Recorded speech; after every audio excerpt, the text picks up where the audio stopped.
Where do the Cardinals rank when it comes to the top lineups in all of baseball? The latest news and rumors from around the league, including one NL Central team paying a steep amount to get rid of someone. Plus, a former Cy Young Award winner could be back on the mound in 2023. All on today's episode of Locked On Cardinals. You are Locked On Cardinals, your daily St. Louis Cardinals podcast, part of the Locked On Podcast Network, your team every day.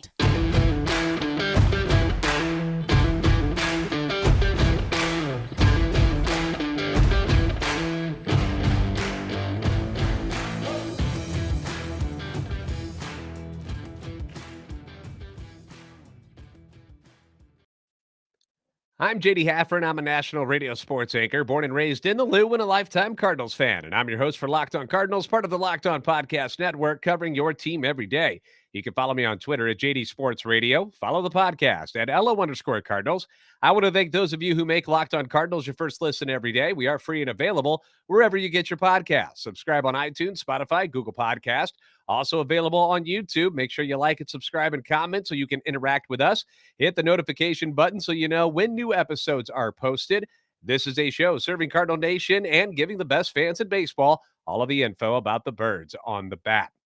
So the St. Louis Cardinals offense in 2022 was a very good offense. I know we look at them and we see all the deficiencies and we point out who stinks and who didn't do what and who should have been better, but we don't always give credit to all the good stuff that they did. So last year, let me just take you back here, okay? The Cardinals ranked 10th overall in batting average, okay? 10th. It's all right. But they were 5th in runs scored, 10th in hits, 6th in doubles, 9th in home runs, 5th in RBIs, 6th in total bases, 7th in walks. They had the 5th lowest strikeout total, 4th in on-base percentage, 7th in slugging percentage, and 5th in OPS. That's getting it done. This was a very good offense. And we pointed out on numerous occasions that this all happened during down years for Tyler O'Neill and Dylan Carlson. You hardly got anything out of the catcher position from Yadier Molina and Andrew Kisner. Paul DeYoung, awful once again this year. Now, in fairness, you did get some surprise production from a couple of guys. Rookie Brendan Donovan, Lars Nootbaar, and of course, number 5, Albert Pujols, who nobody, I don't care who you are, you're lying if you said Albert Pujols was going to do what he did prior to the season starting. When they signed him in late spring training, nobody saw this coming. It was almost like a St. Louis miracle, all the stuff that he put together. So they did get some production out of some unlikely spots. And heading into free agency, the idea was to find another bat to replace the Pujols production, and they also wanted to upgrade the offensive side coming from the catcher position. And they do both of that with the Contreras signing, right? And it didn't cost them any of their up-and-coming productive prospects, names like Juan Yepez, Nolan Gorman, Lars Nootbaar, who apparently everybody in Major League Baseball wants now, which is good. You didn't need to give up these guys to go out and improve that particular position and get the bat that you think will replace what Albert did last year. Now, I realize that we wish the team would throw money around like the Mets are doing and land some other impact bats to this group to kind of push them closer to the top of the league. And I don't think it's the ownership necessarily being cheap. I mean, there is an argument they should be spending more money than they are for sure. And I'm completely on board with that. I do find them to be a little stingy when it comes to the payroll, considering how much they're worth. But I think they also really, really like the guys that they already have on this roster. And they want to give them an opportunity to perform before making any rash decisions like doling out $200 million contracts to people. Now, just because the Mets owner spends his money without a care in the world doesn't mean the Cardinals have to. And they still prefer to run this franchise like a business. And that's just the way things are. And we've got to accept that. They're never going to be like those other teams. That's just not in their nature. It's not how they're doing it. With that being said, after all the massive contracts that have been handed out this offseason and the Cardinals only adding Contreras thus far, how does this team, currently constructed, stack up against the other top lineups in Major League Baseball? That's what we're going to get into right now. Anthony Castrovent said MLB.com put together his top 10 list. All right. Mind you, this is his top 10 list. So don't yell at me if you don't agree with this list because I didn't make it. Anthony did it. Okay. And at number 1, he's got the New York Mets, which I guess wouldn't surprise too many people considering what they've done this offseason. You've got the addition of Carlos Correa, barring a physical or something weird happening. And they also re signed Brandon Nimmo. They also feature Francisco Lindor at shortstop. Correa is, I guess, going to go over to third base. That's the idea. They've got slugger Pete Alonso at first base. We know how good he is. Jeff McNeil coming off of a batting title at second base. You've got Starling Marte in the outfield. Daniel Vogelbach, Mark Canha, Omar Narvaez at catcher. And they've got top prospect Francisco Alvarez coming up as a catcher as well, who was quite the hitter in the minor league. So they got a good lineup, obviously. In at number 2, you've got the San Diego Padres, who, with a healthy Fernando Tatis Jr., look pretty darn intimidating on paper. You've got Tatis Jr., Juan Soto, Manny Machado. They've acquired Xander Bogaerts. Jake Cronenworth is there. They grabbed Matt Carpenter. All right, if Matt Carpenter's anything like he was with the Yankees this past year, that's a bonus for him. Ha-Seong Kim, Austin Nola, Trent Grisham. Those top 4 guys, though, when you look at it, Tatis Jr., Soto, Machado, Bogaerts, it's pretty tough. Pretty tough. Number 3, he's got the defending champion Houston Astros, who were stacked again. They didn't really lose anything. Jose Altuve, Yordan Alvarez, Alex Bregman, Kyle Tucker, World Series MVP Jeremy Pena. They re-signed Michael Brantley, and they added former AL MVP Jose Abreu to the mix. Number 4, they got the Toronto Blue Jays. George Springer, Bo Bichette, Vladimir Guerrero Jr., Matt Chapman over at third base, the catcher combo, which we are now very familiar with in St. Louis, Alejandro Kirk and Danny Jansen, Lourdes Gurriel Jr. They did trade Teoscar Hernandez to the Mariners, who got some bullpen help for him, but that knocks them down a bit. But still, a solid lineup. And if those catchers continue to hit the way, we read a lot about in this offseason, because there was thoughts that maybe they would be a good fit on this Cardinals team. But if they continue to hit, then that's a good lineup as well, right? Then you've got the Cardinals at number 5. So here is his projected lineup. And you know what I'd like to do here? I would like to let's go ahead and add this lineup to the YouTube page here so everybody can see it, because I want you to be able to look at this and see what he's got posted up there for you. All right, here we go. I'm going to click that over there. Here you go. So that's what he's got, okay? Number 5, he's got the Cardinals. And here's the lineup that he posted. He's got leading off Tommy Edman at shortstop.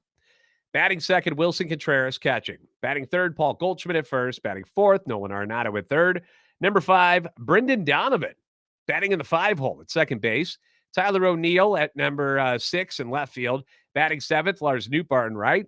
Batting 8th, Juan Yepes at DH. And batting 9th in center field, Dylan Carlson. And here's what he wrote up about the Cardinals, okay? Though the Cardinals will sure miss that surprisingly vintage performance they got from Albert Pujols in the second half of 2022, Contreras replacing Yadier Molina is pretty much as big an offensive upgrade as you can possibly make with a single signing. Thanks to MVP caliber seasons from Paul Goldschmidt and Nolan Arenado and the emergence of the likes of Donovan and Nootbaar, the Cards ranked 5th in runs and weighted runs created plus last year. They could further be boosted by top prospect Jordan Walker. Now, as we've said before, if you get the years from our guy Tyler Broneal and Carlson that you had in 2021, as opposed to the ugliness that we got last year, I mean, this offense is pretty freaking good. And I don't necessarily understand why he's got Donovan batting in the number 5 hole. I don't really get that one. And Contreras at number 2. I would probably swap them. Like, I would switch those spots. Or you could swap Donovan to Nootbaar. If Carlson becomes the guy he was his rookie year, you could see him move up in the order as well. The more productive you are, the higher in the lineup you're probably going to hit. But when healthy, this order offers 15 or more home runs from at least 6 of the 9 hitters, right? Edman, Donovan, and Nootbaar being the ones that might top out at less than 15 home runs, although Nootbaar hit 14 this past year. So maybe his production goes up. It's a possibility. You've got Gorman with power off the bench with Pop as well. You really just need O'Neal and Carlson to bounce back and everyone else to just be who they are. And you can see why this lineup is thought so highly of. Now, the teams behind the Cardinals on his particular list here, he's got in order the Braves, the Dodgers, Phillies, Yankees, and the Guardians. Now, I could argue that the Braves, the Dodgers, and the Phillies have better lineups than the Cardinals. I could argue that. But again, I think sometimes, we watch this team every day. I watch this team every day, and maybe we don't realize how good they really are. How truly productive this lineup can be. You see something every day and it loses its luster, right? So maybe we're just jaded a little bit. Maybe just speaking for myself, maybe I'm just a little bit jaded because of that, because we see them and we talk about these guys all the time. Maybe we don't see how good a Tyler O'Neill actually is or how good a Dylan Carlson actually is. We tend to, see all the problems and point out the issues rather than realizing, wait a minute, these guys are pretty good ball players. He brings up that Fangraphs has the Braves projected as number one in runs per game at 4.67, although he still has the lineup itself at number 6 behind the Cardinals. The Cardinals, by the way, in case you're wondering, at Fangraphs projected at number 6 behind the Braves, the Padres, the Astros, Blue Jays, and the Dodgers. And that seems to make sense. Those are great lineups, right? Clearly, the Cardinals' offense is highly thought of. So I just thought it was interesting how others see the Cardinals heading into 2023. If we don't look through our St. Louis Cardinals goggles the way that we always do, maybe we're taking for granted how good this team actually is because they didn't win a playoff game last year. I don't know. I thought it was interesting, though. We got news and notes from around the league, including another NL Central Division team willing to pay a guy over $20 million to go away. We'll talk about it next on Locked On Cardinals. What I want to talk about now, though, is BetOnline.net, your number one source for sports betting info, stats, news, and analysis. You can get the latest odds and trends for every professional and amateur league out there. From pro football, the college bowl season, to basketball, NHL, they've got it all at BetOnline.net. Thursday Night Football tonight, you've got the Jags, who have been on quite a roll recently, playing at the New York Jets, who have Zach Wilson under center once again, which makes it a meeting between the number 1 and number 2 picks in the 2021 NFL Draft. Lawrence went number 1. Wilson went number 2. Jets have been struggling, but are 2.5-point favorites tonight, so that game already underway. BetOnline.net's the fastest and easiest way to get your betting info. Head to the website today or use your mobile device to learn more. BetOnline, where the game starts.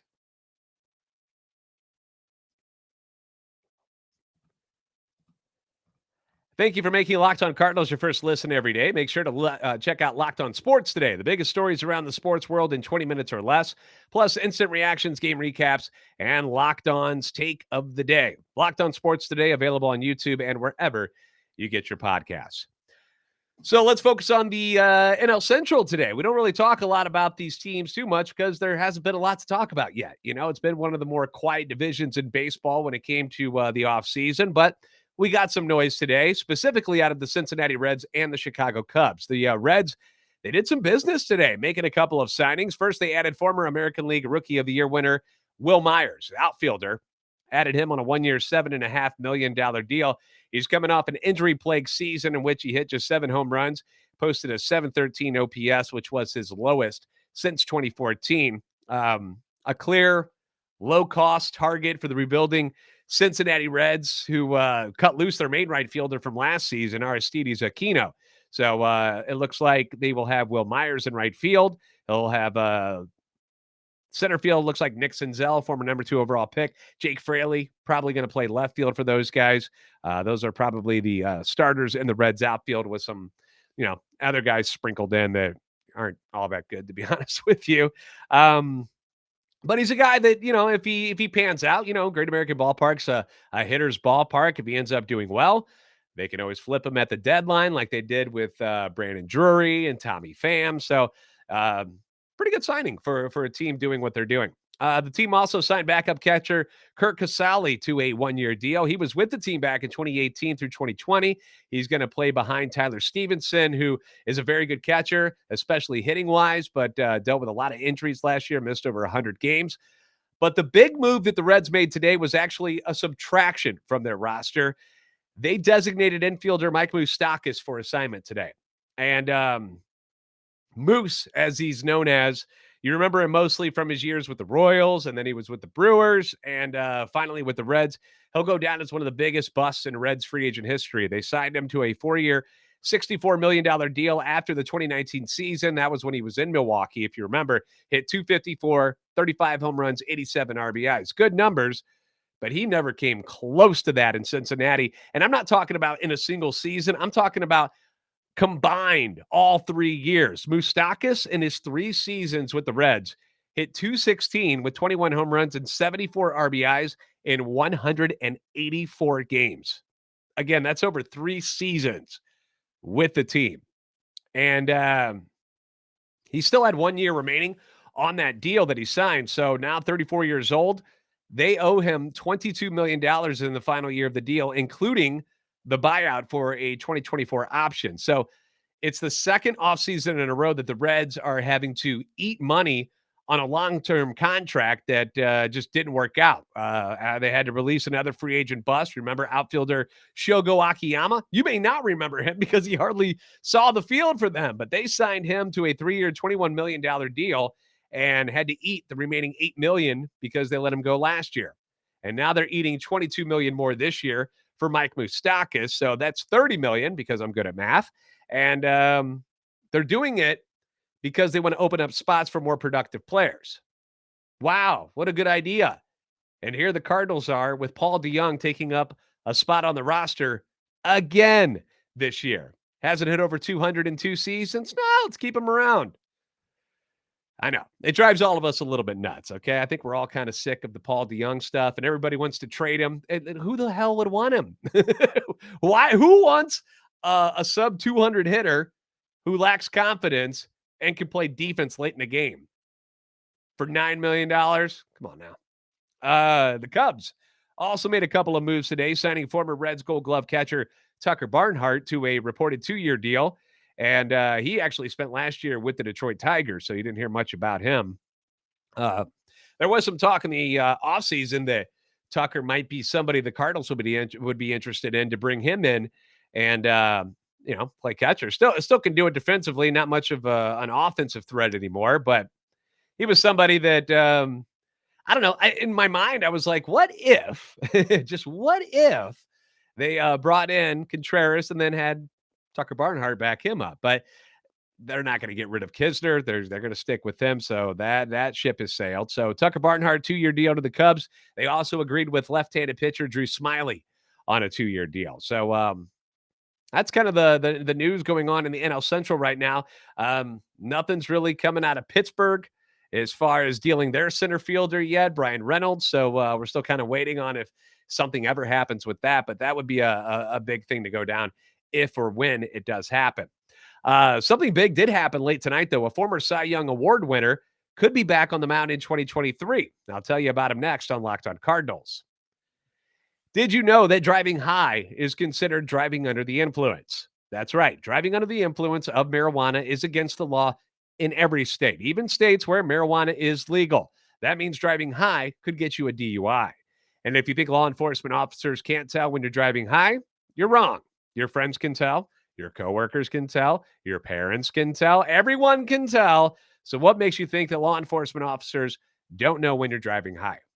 Driving under the influence of marijuana can slow your response time and change how you perceive time and speed. So even if you think you're fine to drive when you're high, you're not. Because the bottom line is, if you feel different, you drive different. And driving high is driving under the influence. So remember, drive high, get a DUI. Paid for by NHTSA.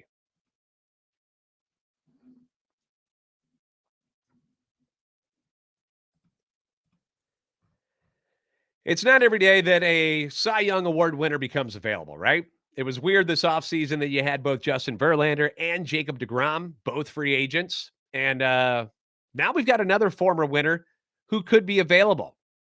An independent arbitrator has reduced Dodgers right-hander Trevor Bauer's 324-game suspension for violating Major League Baseball's domestic violence policy to 194 games, that according to someone familiar with the decision. The ruling essentially gives Bauer credit for time served. He has not pitched since June of 2021 while on administrative leave and then suspended, and reinstates him immediately. The suspension remains the longest for domestic violence in league history. So if you're not familiar with what happened with Trevor Bauer, he wins the Cy Young Award during the 2020 COVID year with the Cincinnati Reds. Has a great year and ends up turning that season into a 3-year, $102 million deal with the Dodgers. He actually said no to the Mets, decided to go out west to LA, be with the Dodgers. Had 17 starts, wasn't bad. 8-5, ERA under 3. He was doing good with LA. And then Major League Baseball put him on administrative leave while an internal investigation was conducted into sexual assault allegations. Major League Baseball suspended Bauer in April for 2 full seasons after a 9-month investigation spurred when a woman filed a petition seeking a restraining order against him on June 29th of 2021. Now, there were a number of graphic details with this story that you can read for yourself. I'm not going to list them here on this podcast. So if you want to look them up, you can do that. But for what it's worth, despite all of the ugliness that went on in this case, back in February of this year, the Los Angeles County District Attorney's Office announced that they would not be filing any criminal charges against Bauer related to these incidents, citing a lack of evidence. Okay? So he didn't go to jail for any of this stuff that happened. Okay? We'll see if any team is interested in taking a chance on him. He's still only 31, but the PR side of things will likely steer a lot of teams away, you know? And before any of you even ask or get thinking about it, no, I do not think the Cardinals would look into him. I don't foresee that being a possibility or anything that they would even consider. But talent usually plays, right? So if somebody decides that Trevor Bauer still got something in the tank and they're not worried about any of the off-the-field issues, it wouldn't be shocking if somebody signs him. But remember, the Dodgers still have to release him. So that hasn't happened as of this recording. So he's still got to get released first before he's free to sign with anybody else. So it'll be interesting to see if anybody takes a chance on him. Thanks for making Locked On Cardinals your first listen today. Now make Locked On Sports Today your second listen. My man Peter Bukowski brings you the biggest stories from around the sports world, and he does it in 20 minutes. 20 minutes. Get the analysis and opinions before anyone else with our local and national experts and insiders. Locked On Sports Today podcast available on YouTube and wherever you get your podcasts. As always, be sure to like and subscribe on YouTube. Follow on Twitter at @LO_Cardinals and at JD Sports Radio. And please be safe out there. I know we've got a massive, massive cold front coming through the Midwest right now. Be smart, be safe, check in on your older relatives. It's a bummer that it's happening right around the holidays, but also good excuse to bring everybody together and just kind of huddle around and stay warm for the holidays as well. So I hope you're safe out there. Stay warm. You're the best fans in baseball for a reason, and I'll see you next time on Locked On Cardinals.